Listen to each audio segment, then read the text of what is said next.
Salut à tous, bienvenue dans cette nouvelle vidéo. Aujourd'hui, nous allons continuer avec le PHP et nous allons parler des boucles et des fonctions.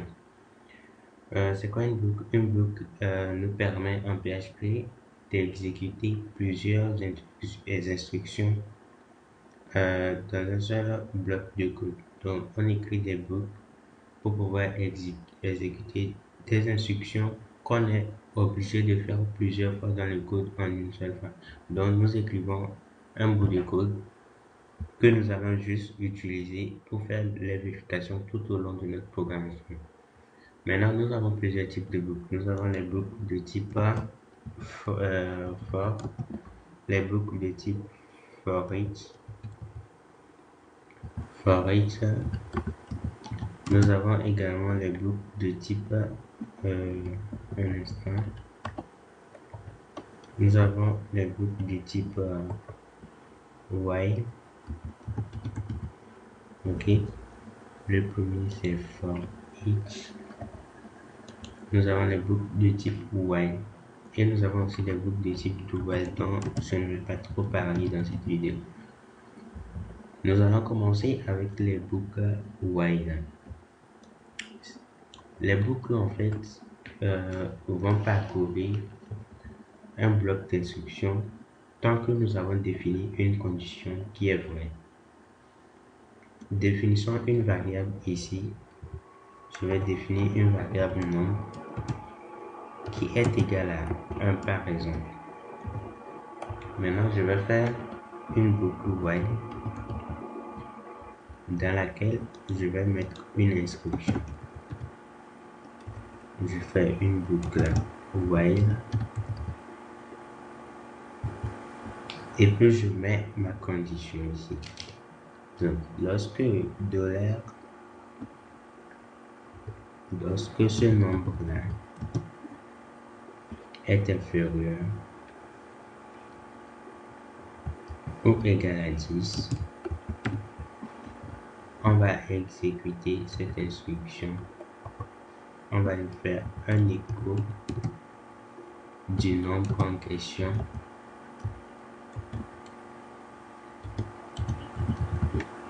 Ici, je suis en train de faire de la concaténation pour avoir de l'espace, histoire de ne pas coller les nombres au niveau de l'affichage. Donc, là, je définis une variable, je fais une boucle while qui veut dire tant que le nombre est inférieur ou égal à 10, affichez-moi ce nombre en faisant une incrémentation de ce nombre-là. 1 à 1. Voilà ce que ça va donner. Nous allons l'exécuter ici. On fait un coup de PHP index et voilà ce que ça nous affiche. Ça nous affiche bien une liste de nombres de 1 à 10. Donc, nous avons défini la variable et nous l'avons initialisée à 1. Maintenant, tant que la variable là est inférieure ou égale à 10, on doit l'afficher en faisant une incrémentation. L'incrémentation ici, ça le plus permet de faire une incrémentation 1 à 1. Supposons que nous voulons faire une implémentation de 2.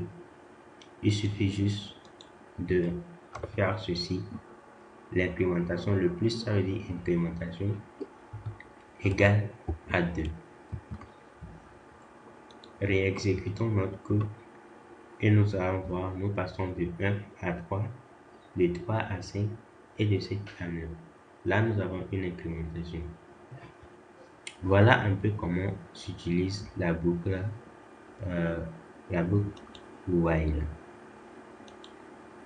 Si vous avez des questions, notamment posez-les en commentaire. Je vais prendre le temps d'y répondre et je prendrai soin de vous donner une documentation des choses dans la description.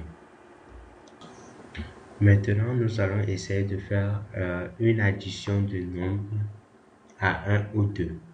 Donc, nous allons définir d'abord la variable. Ici, je l'ai définie à 1. Maintenant, while, nous allons définir while cette variable-là non est inférieur ou égal à 10. Ok, nous allons faire un écho de cette variable-là qui est égale à la variable elle-même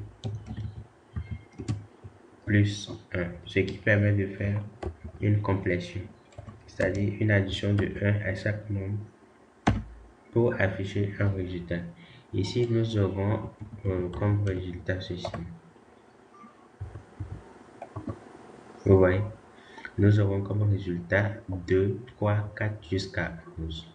Maintenant, ici, on pouvait ne pas utiliser le 10, on enlève le égal, CTRL S et puis on relance. On a 2 jusqu'à 10. Ok.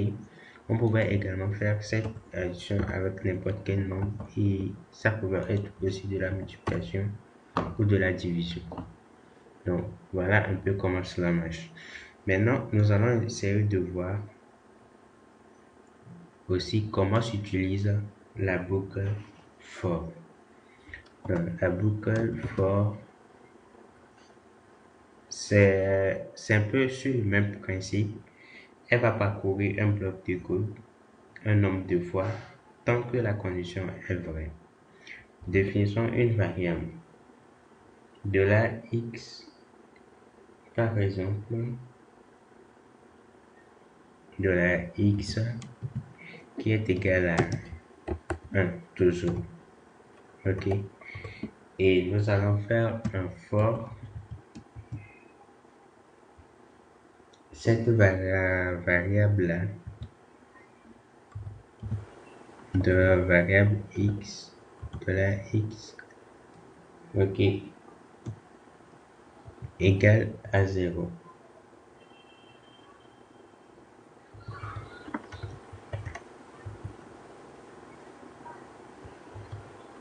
Égale à 0. Oh. Maintenant, cette variable x, ok, ne devra pas être inférieur ou égal à 100. Ok. Et maintenant, nous allons incrémenter cette valeur de 5 plus 5. Maintenant, dans cette boucle-là, nous allons mettre une instruction. Nous allons faire un écho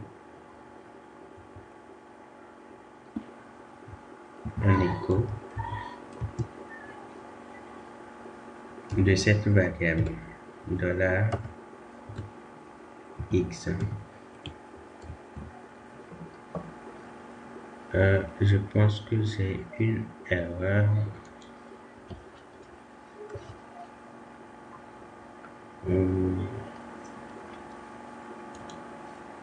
Oui, ok. Ce n'est pas virgule, mais point virgule.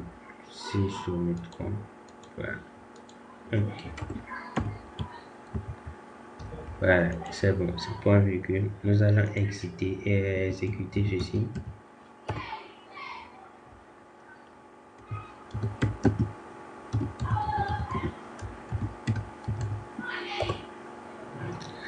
Ok, là, nous avons une boucle infinie. C'est-à-dire, le code exécute toujours l'instruction, mais le truc, c'est que l'instruction est fausse. L'instruction ici est fausse, donc elle ne trouve pas de sortie, elle ne s'arrête pas. C'est ce que j'essayais de vous dire lors de l'utilisation de la boucle switch et de l'instruction switch. Donc, qu'est-ce que nous allons faire ici? Nous allons recorriger le code et je vous montre comment ça fonctionne. L'une des premières erreurs ici, c'est de définir au préalable la variable. Ici, la variable se définit directement dans la boucle et c'est elle qu'on initialise au début. Donc, en définissant une variable, nous allons créer une condition pas facile pour notre boucle. Donc, nous ne définissons pas de variable. La variable se définit et s'initialise dans la boucle. Maintenant, ici, nous allons afficher quoi? Une incrémentation de 1 à une valeur égale à 20. Mais nous allons faire une incrémentation de 1 à 1. Ici, 1 à 1, donc plus, et nous allons lui faire un écho de l'espace pour avoir un peu d'espace. Ok, et ça s'appelle de la concaténation. Nous allons faire ça. Ok, CTRL S. Donc nous allons exécuter. Ok, et nous avons une valeur de 1 à 20. Comme dans la boucle for aussi, dans la boucle while, nous pouvons également lui faire une incrémentation de 3 à 3, de 5 à 5, comme nous le souhaitons. Donc ça fera égal CTRL S et vous l'exécutez. Voici un peu comment s'utilise les syntaxes. Donc vous définissez la variable.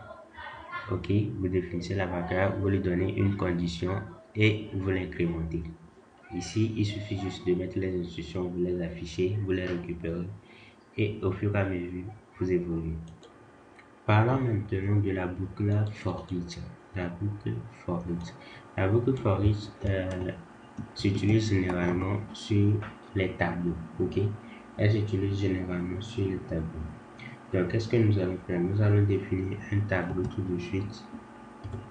Je vais faire $user. Nous allons créer un tableau utilisateur dans lequel nous allons mettre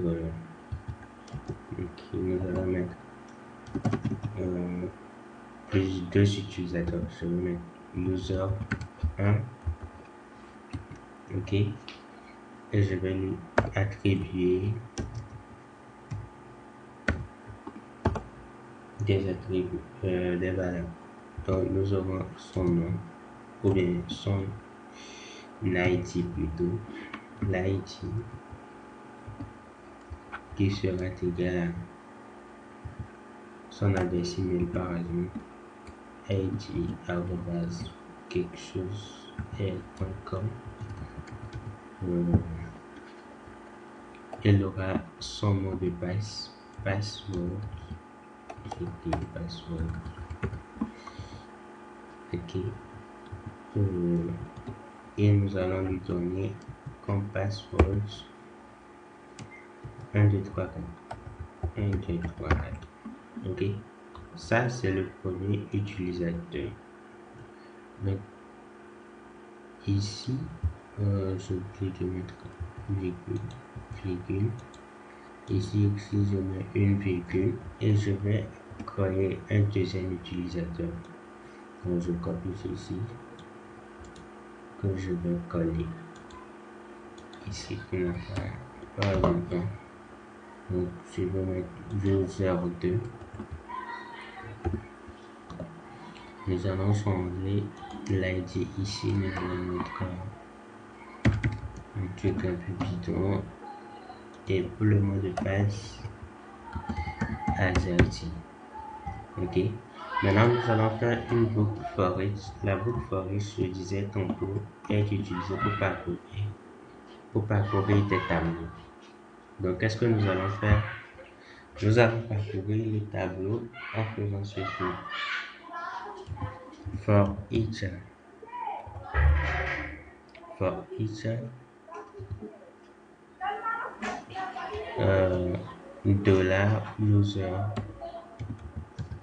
il parcourt le tableau as il affecte les valeurs du tableau encore au même utilisateur. On peut lui affecter à un autre utilisateur. Ok, et maintenant nous allons donner une inscription. Nous allons faire par exemple écho de $user.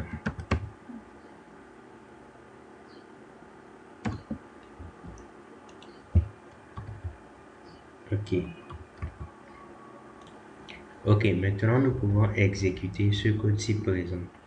Mais comme je vous l'ai dit un peu plus haut dans la première vidéo, lorsque c'est pour afficher un tableau, le écho ne fonctionne pas toujours. Essayons de faire un test et vous allez voir, nous aurons une erreur qui nous dit que le tableau ici n'a pas été converti en valeur string pour pouvoir être lu. Donc, qu'est-ce que nous allons faire? Nous allons faire un écho, plutôt un pointer de cette variable là, et nous allons l'afficher. En faisant ça, qu'est-ce que nous avons? Nous avons ici un tableau qui nous affiche les deux utilisateurs, leurs identifiants et leur mot de passe. Nous pouvons encore aller plus loin en affichant que ici les ID des utilisateurs. Donc, qu'est-ce qu'il faut faire là? Il faut augmenter ici l'attribut ID. Et en exécutant le code, nous avons ici que les attributs qui sont là. Nous pouvons également afficher leur mot de passe et autres. Voilà un peu ce que je voulais vous montrer dans ces deux vidéos. Les toutes bases, tout ce qu'il faut connaître sur la déclaration des syntaxes en PHP. Ok, je pense que je vais m'arrêter là. Je vais vous présenter une documentation, ok, une documentation que vous pourrez exploiter pour évoluer dans ce domaine-là. Maintenant, ce que nous allons faire, nous allons aller dans mon navigateur. Ici, nous allons chercher php.net bien sûr, et c'est le site officiel de PHP avec la documentation incluse. Donc, elle existe en français aussi bien qu'en anglais. Donc, vous pouvez également vous servir de cette documentation pour aller plus loin dans la programmation en PHP. Ok, donc on choisit la version française et puis on a tout ce qu'il faut, que ce soit la déclaration, les syntaxes, les variables, les types, les constantes et tout. Nous avons tout presque ici, même ce qui est des informations concernant la sécurité, les cookies, les RGPD et tout. Maintenant, le plus important, c'est de savoir aussi comment gérer les formulaires, comment récupérer des données avec le langage SQL. Non seulement vous avez cette documentation qui vous permet de coder en PHP côté serveur, mais aussi vous avez également le site KW School, je pense que vous devez le connaître parce que moi j'ai appris à coder à partir de ce site-là. Vous devez y aller et puis vous pouvez choisir le PHP là. Donc ici aussi également vous avez la version française, vous pouvez le traduire en français et essayez d'en tirer un max de profit. Vous avez des exercices qui sont accompagnés et vous avez plein de documentation aujourd'hui. C'est vrai qu'il y a déjà des sources de documentation certaines et autres, mais vous avez des documentations officielles. Déjà la page PHP vous permet d'avoir une documentation déjà bien fournie pour tout faire. Et en fonction des versions, vous pouvez voir, vous pouvez essayer apprendre à utiliser les requêtes HTTP et tout.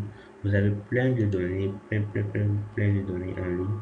Mon but ici, ce n'est pas de faire de la programmation comme ça sur la chaîne YouTube, mais plutôt vous amener à voir la particularité des langages et voir un peu dans quoi vous pouvez vous lancer. Parce que si vous êtes sur la chaîne, c'est parce que vous êtes intéressé, au fait. Maintenant, qu'est-ce que je vais vous demander aussi de faire? Le PHP ne s'apprend pas seul, vous devez aussi aller vers le SQL. Le SQL qui est le langage ici de traitement de données qui permet de collecter et stocker les données à travers notamment les formulaires et tout. Maintenant, merci d'avoir suivi cette vidéo. Ce que je vais faire, c'est plutôt faire un tutoriel complet sur un formulaire, un tutoriel dans lequel je vais faire un formulaire. Je vais récupérer les informations de ce formulaire dans une base de données et je pense que le tout sera joué. Maintenant, il sera à vous de faire de votre maximum si vous voulez avancer avec ce langage-là. Parce que ça permet de faire des sites extrêmement magnifiques et tout.